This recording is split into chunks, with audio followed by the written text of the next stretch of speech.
Hi, everyone, and welcome to the webinar on Future Festival World Summit. I have Armida here with me, and we are going to bring you behind the curtain on everything you can expect at Future Festival World Summit this year in September in Toronto, Canada, September 23rd, 24th, and 25th.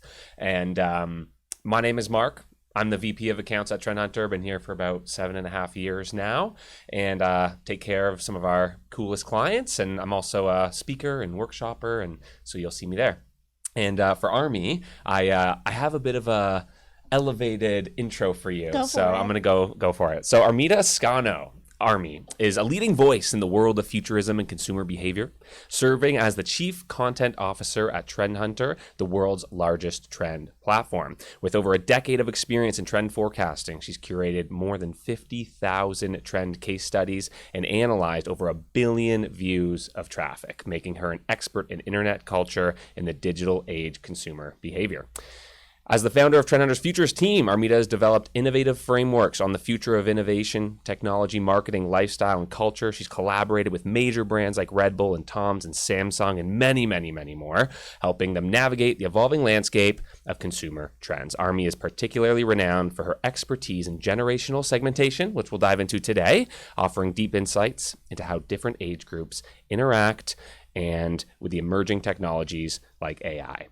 Her work has been featured in prominent media outlets all over the world, and today we're thrilled to have Armida Ascano talk about our upcoming Future Festival World Summit. Wow, that was something. I thought so. I've been inspired lately. I've been watching a lot of podcasts. Okay, so there you have it, folks. So Army, let's just dive in. Anyone who doesn't know, let's just talk about Future Festival. How did it start, and where has it kind of evolved into today? Sure, yeah. I mean, so as your very thorough introduction stated, I did found the Futures group at Trend Hunter, which is our group of folks here who serve as our keynote speakers. They take the sort of most macro mega approach to the trend content possible. And so we take that content, we turn it into these sort of more digestible but higher level, more narrative driven frameworks. And so in the beginning, the idea of Future Festival was born as a sort of client event that was completely free. It was about 70 people in our offices as a way for us to showcase the work of the Futurist group before we were even calling ourselves Futurists just yet. So it's pretty much just like bringing in some clients to show them trends. Exactly, to show them trends. Small, yeah, simple, yeah. Easy way. Yeah. And it all started very organically. It's hard to separate the beginning of our futurism work from the beginning of Future Festival, which I suppose makes a lot of sense, because it was sort of like, okay, we want to show our clients the trends. We want to show them the trends in a way that will be digestible, enjoyable, easy to follow along in this setting of this group meeting, which we weren't calling a conference, or certainly not a festival yet. What's the best way to do that? And so Jeremy, our CEO, and I were talking about the right way to deliver that content and keep it engaging and have it leap off of the page, because we were essentially translating the sort of information they get in our monthly reports. And the answer was something that was more narrative driven, that was more of a trend forecast as opposed to just a report. And that's sort of, the beginning of both Future Festival and the Futurism department at Trend Hunter. Wow. Nice. And now it's evolved into this beast where we've been through iterations of Future Festival, right? So for anyone who doesn't know, we've done them all over the world, from Dubai and Ecuador, and then all around New York and LA and Chicago and Minneapolis and Toronto and everywhere in between. But it's evolved from, we have some one-day events, and then the one we're talking about is our World Summit, right? People are flying in from all over the world to experience the future of trends and insights and innovation.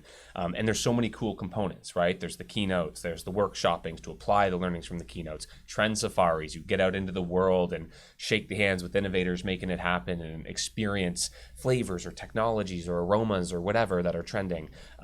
There is a futurist U-track. So I'm kind of teeing up with this and all the components that we'll kind of be discussing kind of through today. But the people who go to this type of thing, let's talk a little bit about the types of people, maybe the types of roles of folks who are in the room.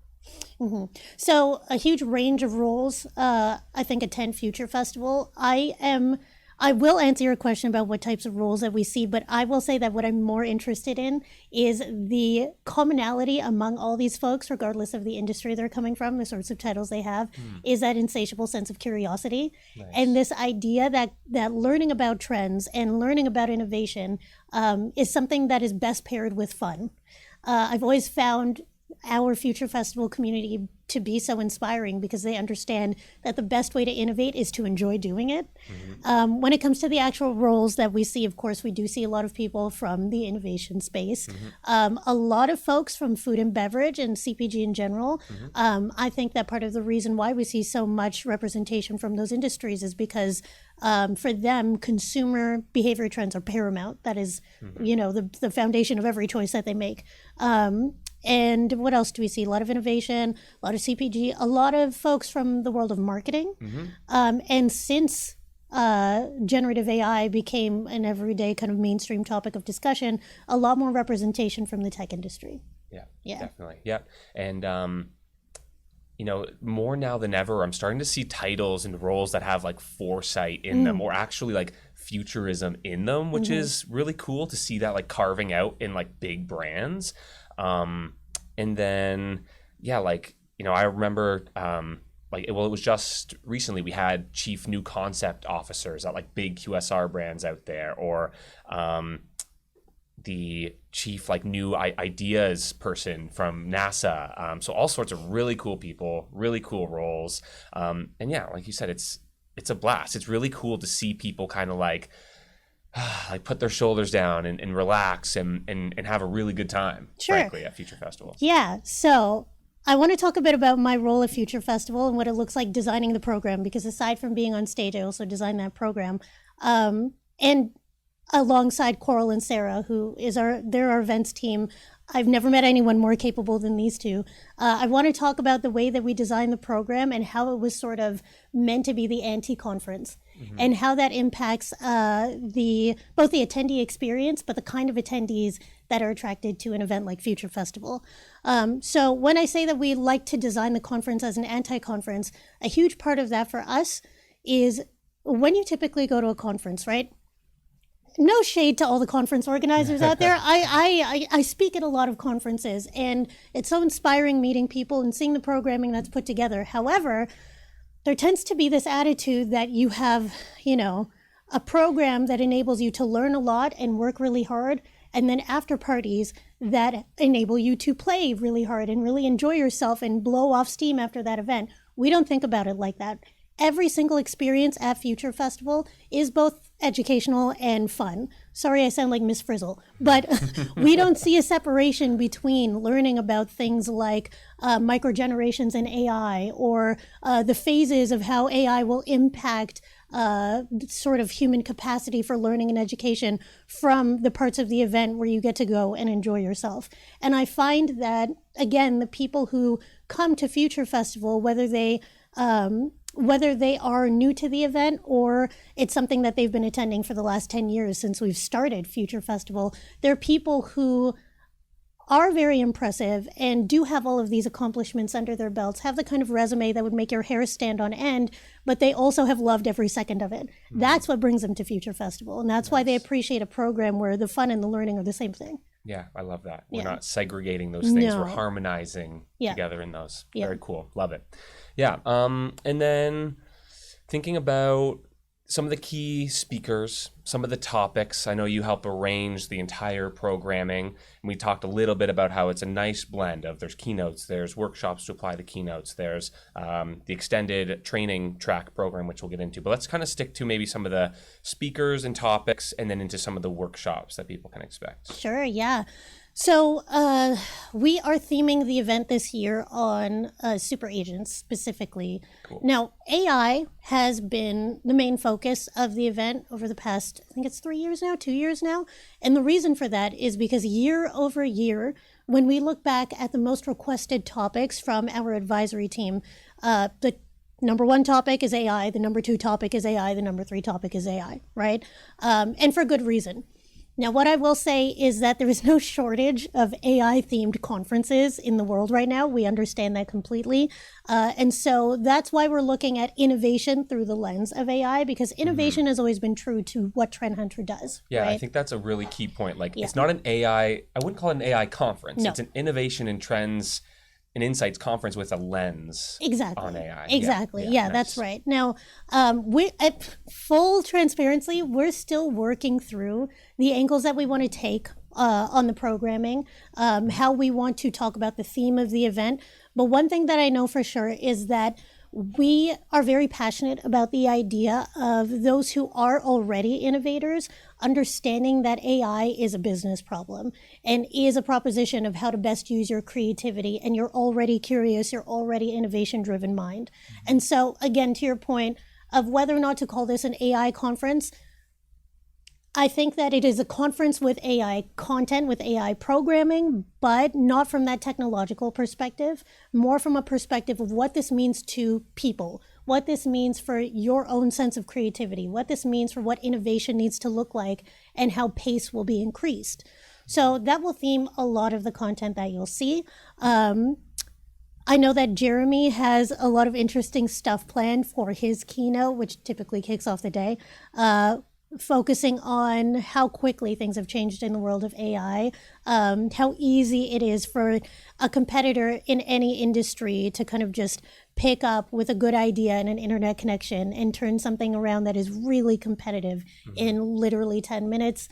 And especially with the rise of super agents and being in this agentic era, how, that threat is very real and will push us to be more creative, more curious than ever before. Yeah, I've done a few AI-focused keynotes, and they're so funny because every month, every week, every day, you almost need to update these presentations and these keynotes and these trends because they're shifting so fast. And so when people ask me, hey, is it going to be AI-themed again this year? It's like, yeah, it is, and it needs to be because everything has changed from 365 days ago, right?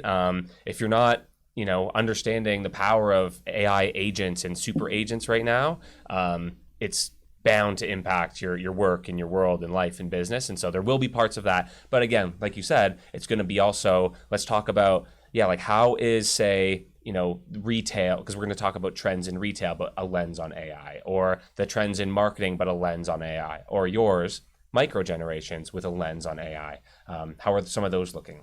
Yeah. So, I would also say that it's an idea of whether or not an industry or practitioners in a given industry like retail are going to use AI on a day-to-day basis. AI will impact what's expected in that industry. That is something that I know we'll be talking about across each of the keynotes. So what you can expect are keynotes about retail and how AI has impacted expectations there. And yes, we'll include some case studies that make use of super agents, because that is an industry where the use of super agents makes a lot of sense. In the space of marketing, I know that Zara, who's one of our newer futurists, but amazing at what she does, will be talking about how AI impacts consumer preferences and the capacity for consumer trust when it comes to interacting with brands. What it means to trade your data for, products and services and campaigns that demonstrate a better understanding of you. But is it worth it in an AI era? Do consumers see that as worth it in an AI era? So, I'm using these examples just to kind of emphasize that, again, although we're talking about AI, we're talking about AI both as a tool for usage in these spaces, but also as a factor that will be impacting what's expected and what consumers want in those spaces as well. It is a consumer behavior trend, AI, as well as an actual technological, tangible usage trend. I think one of the spaces where this will be most evident and most interesting is in Courtney. Courtney Scharf is our Chief Client Officer, her keynote on leisure and fun.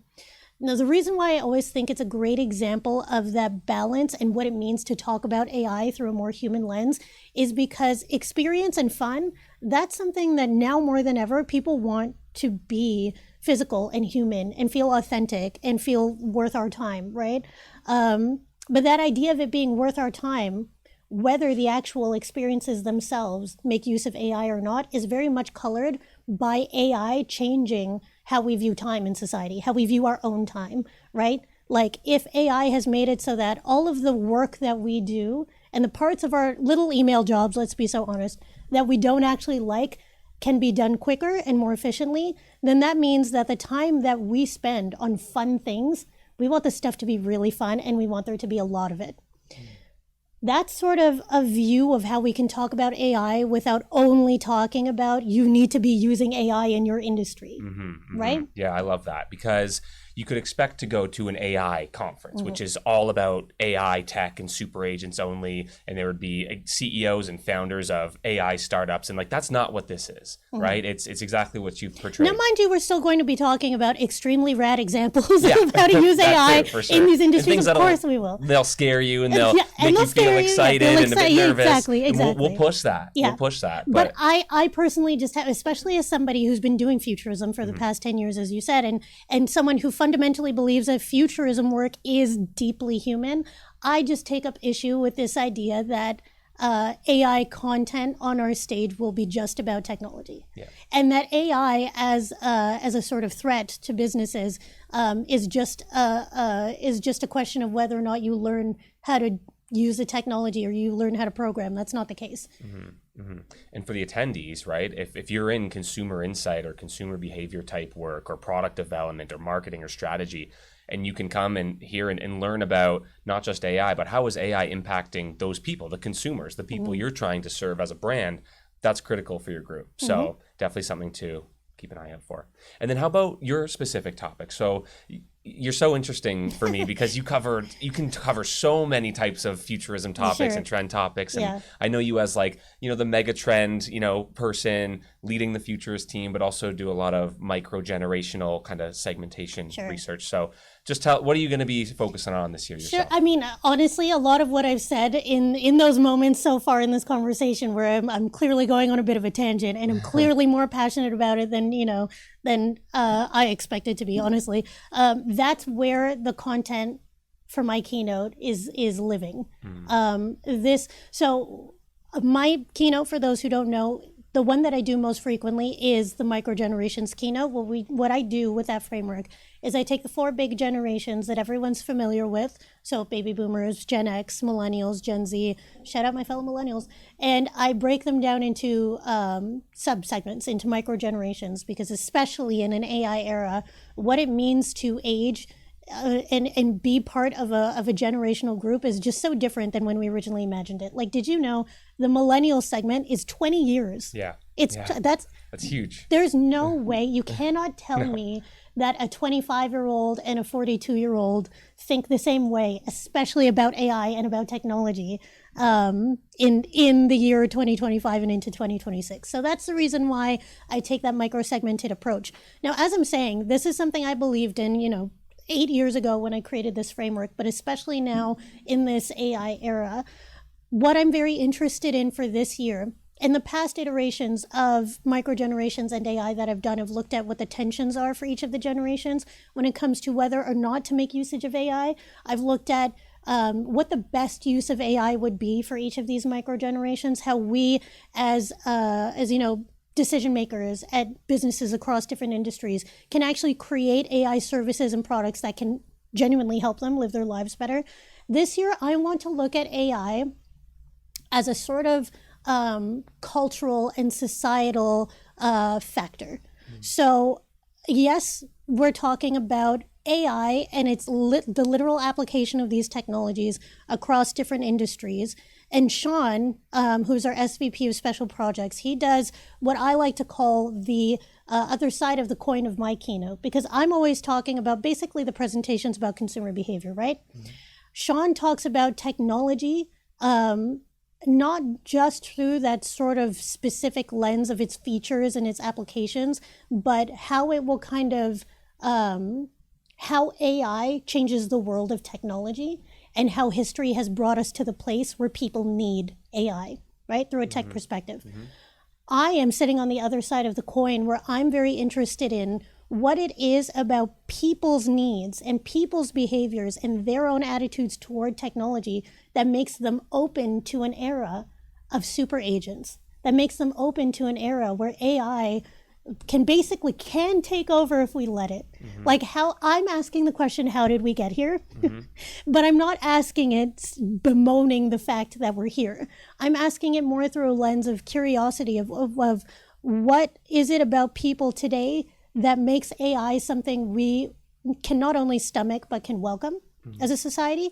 And then also, if AI is going to, we know for sure, AI is going to change society, it's going to change consumer behavior. How? What will that look like, right? What will people expect in an AI-driven world? What will they expect from their jobs? How will that change things like beauty standards?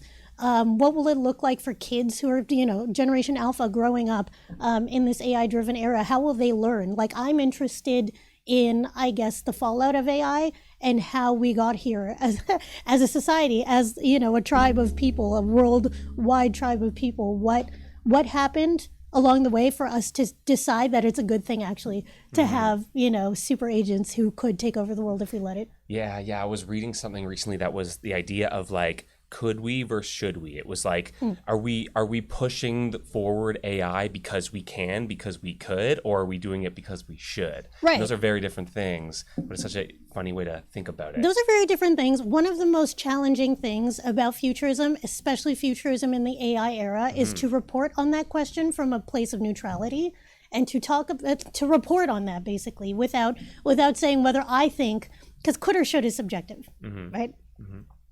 Building this presentation, and this is why I'm talking about it from this sort of high level, because I'm still working on the actual slides, because it's such a huge question. How did we get here? That's an enormous question. But answering how did we get here without my own personal bias leaking into it of whether we could or whether we should is a bit of a challenge, I think, in futurism in the AI era. Definitely, yeah. And for anyone who is attending, I mean, one thing that is exciting about learning about all of this and just the advancements in AI and the speed, and the more you start to use it and adopt it and you realize the things that it's able to do and automate certain parts of your work and world and your business, is you start to gain this perspective, at least for me, has been like, where is my value as a person in this chain of the world in the next 3 and 5 and 10 years, right? Like the things you do now that you're good at and makes you valuable and maybe you get paid to do or whatever it is, that's all going to change. I will counter that question, or maybe add on to that question, I should say. So you're saying, what do I value? Or sorry, what is my value? I'm saying, what do I value? Like that's what the use of AI has kind of done for me, I will say. And we're big believers in Trend Hunter of automating what you hate, right? Like if you are watching this webinar series on a regular basis, hi again, but then you are aware of the fact that we do regular AI sprints at Trend Hunter. And we're in the middle of one. We started our morning with it today, where half a day a week is spent working on AI across every single role in every single department. And so all of that is focused on automating what you hate. Hate is a bit of a strong word, but it's sort of, I will always believe, and I'm glad that Trend Hunter feels the same way, that the best use of this technology is to look at the things that you wish you didn't have to do in your role and apply AI there. And in the process of doing that, it has made me think so much more about the other side of automating what you hate is humanizing what you love. So, that was also inspiration in wanting to take this approach for the keynote this year, is to balance it with what happens to like us as humans and what is it about us as humans, because I am using AI from a very like human loving perspective. So, I agree it's sort of what is my value, but I'm way more interested in what do I value. Automate the things you don't like so you can do more of the things you like. Exactly. For sure. Yeah. I love that. Awesome. I mean, we could continue talking about this forever, but I will on stage. Yeah, exactly. There we go. So, but I want to get a little bit into some of the workshopping components. So we're going to have the keynotes. We're going to learn. We're going to drink from the fire hose, so to speak, about all of the trends and insights and innovations and all our different topics from marketing and retail and even innovation and all the things, the lens on AI. And then we're going to get into the workshopping part. So what can people kind of expect? The way I explain it usually is like, day one you're learning, day two you can apply the learnings. Yeah. But what does it look like a bit more in the weeds, I guess? Sure. Yeah. I mean, some of what I was just talking about with Trend Hunter having our own kind of AI sprints, and taking that approach of automate what you hate, those are little tidbits of the sorts of things you put into practice in the workshop on day two, day two or day three. Coral Sarah, if you're watching, don't be mad at me. So we are trying to give these sort of principles and these tools for understanding how to apply all of the information we give on what AI looks like across different industries, how it's impacting different industries in a real way with your team in your role. And, you know, a lot of that will look like guided brainstorming with some of our tools like the 6 patterns of opportunity, which is a tool to help innovators come up with more creative solutions to kind of, I know this sounds counterintuitive, but productionize their creativity. That's a framework, interestingly, that has been the foundation of our most booked workshop for the last like 15 years. But when you look at it through the lens of AI, it's completely different and it's totally accelerated. So we love doing that workshop. We run pretty regularly. You and I have done some of these together. AI masterclasses at Trend Hunter. We're going to take some of the learnings and some of the programming directly from that program and apply it to what we do for the workshops at Future Festival World Summit as well. Basically, it is applying what you learn, as you were saying. It's also meant to be a bit of digestion and a bit of bringing everybody back down to the granular sort of brass tacks of what you actually do with this now. Because we know that it can be very overwhelming. So we want to give the sort of tools and facilitate the sort of brainstorming and workshops that, again, center everyone on this idea that you don't need to code to understand AI and to make it through the AI era. We're going to give you the tools to show you that you can kind of use this to push your innovation further. You can use this to come up with more creative ideas. You can use this as a factor to, frankly, light a fire under yourself to push you to more creative ideas. That's what that day is all about. Yeah, nice. I love that. Yeah, and just the part about, you know, if anyone's kind of hearing this or watching this and thinking like, oh, AI is intimidating, but, you know, you're excited to come to Future Festival to learn more.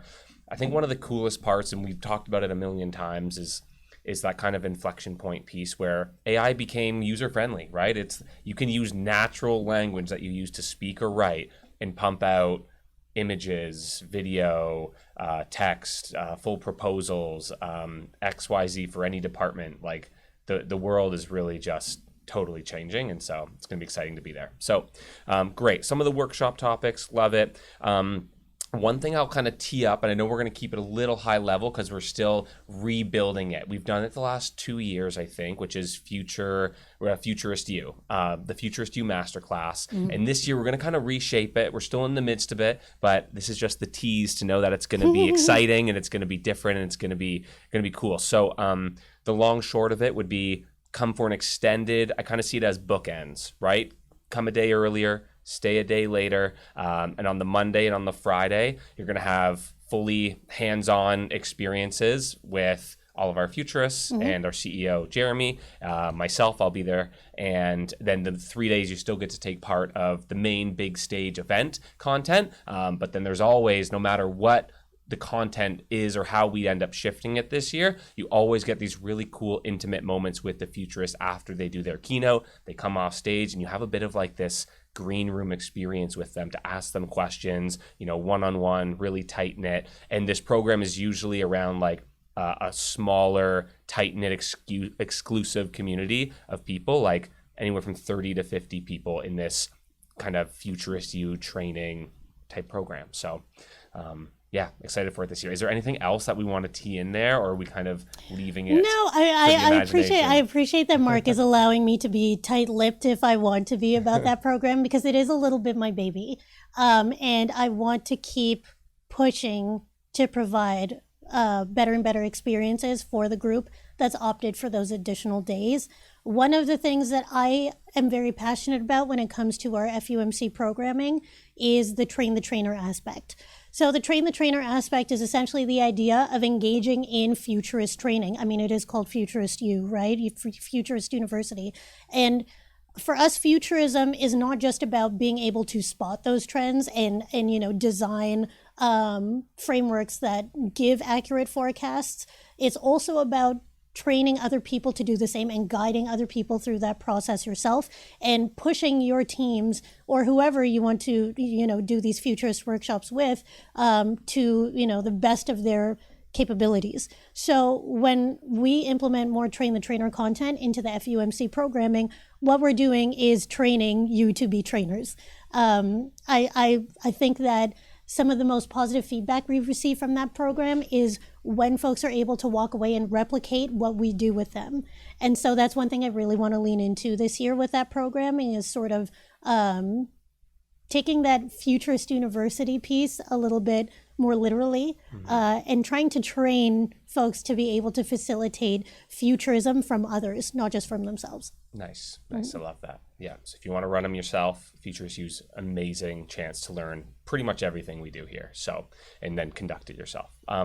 Okay. So just a few more pieces here. I think what I'll do here is I just want to bring the audience in who's watching right now just up to speed on the different levels you can join in at, and what a team could look like. And then we'll kind of wrap things up with a fun question at the end. So there's a bunch of different levels. Of course, you can come in at a general level and you get a lot of great perks. You get a 140-page future book and megatrend framework, create the future signed books, keynotes, parties, breakfast, snacks, all the deals there, and the 2026 trend report.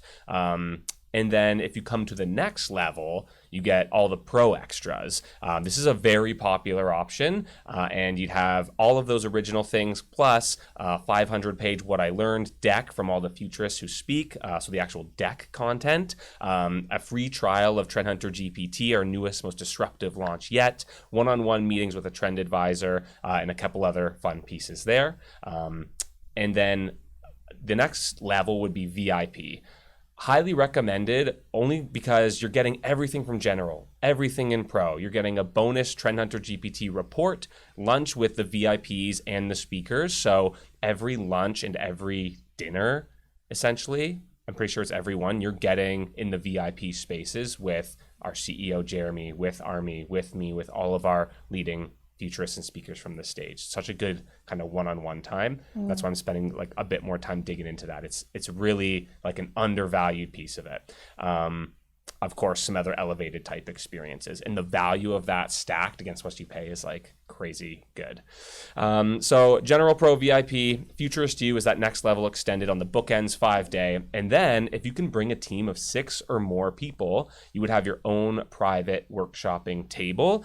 So again, 6 or more, and then you can actually work on real problems, yes, real challenges that you're working on in your day to day with your departments and your projects or whatever, opposed to maybe some hypotheticals with other people, or even the ability to workshop without having to worry about privacy if you're sharing a table with anybody, anything like that.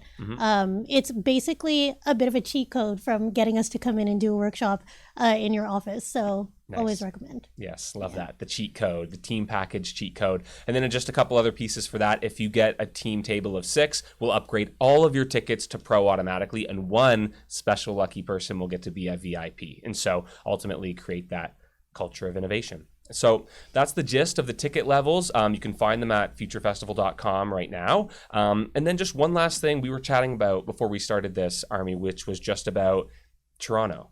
Oh. Why Toronto? Why is it such a great fit? Yeah, I mean, Toronto. So first of all, we're headquartered in Toronto. We are the Canadians. I'm glad that we've continued to keep the event in Toronto. Me too. Yeah, I think that it is a really interesting place for sort of future innovation. And that attitude that I was talking about earlier of the attendees that we have at Future Festival and the program design that we've moved forward with, where the fun and the learning are the same thing, that's something that I believe is fundamental to Toronto as a city. I think that it's a place where the process of launching a business and growing the city and kind of existing here and, learning all these new things is part of what makes it so enjoyable to be here in the first place. We like to do a lot of self-guided safari recommendations for attendees who come to Future Festival. And also as Canadians, we aren't quite as far advanced in this as Europeans are when it comes to like, oh, I mean, take some time off if you want to. But we're, I will say, a little bit more leaning toward play versus work than our American counterparts. So we like to say to people who are attending Future Festival, like, carve out time to enjoy your time here in the city. We're happy that you're here with us. We're happy that you're here learning. We're happy that you're here hanging out with us in the nighttime, coming to the after parties, the VIP dinners, whatever. But carve out some time to enjoy the city, because I even if we get to a place where we don't have to do Toronto anymore, it's not just the most convenient location for us, I think we would still continue to do it, just because it's very underrated and a very sort of enthusiastic place to be. Well said. All right, so just a couple last minute things. Will it sell out? Yes, Future Festival New York sold out. Miami was super packed, and all the overflow from those come to this event. So grab your tickets as soon as you can before it's too late. You can just get them at futurefestival.com. And early bird pricing is on right now until August 28th, nearly 1 month from now. So make sure you get in before that. You get some nice discounts. And that's pretty much it. Don't wait. Act now, grab your tickets, and we're excited to see you there. Yeah, we'll see you in Toronto. Bye.